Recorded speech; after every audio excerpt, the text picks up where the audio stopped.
Well, here we are at Cuverville this morning. It's a beautiful Gen 2 penguin colony, nice island.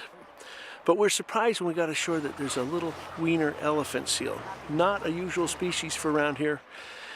And she or he was sleeping up on the snowbank.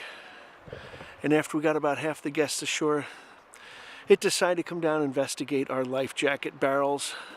And we had to move away and make some room for this little Weaner. Now you can see he's undergoing his catastrophic molt, and so all of that fur, all of that old skin and stuff, that's getting lost, and new fur's coming through. So that's what we're seeing now, and it's a little baby Weaner.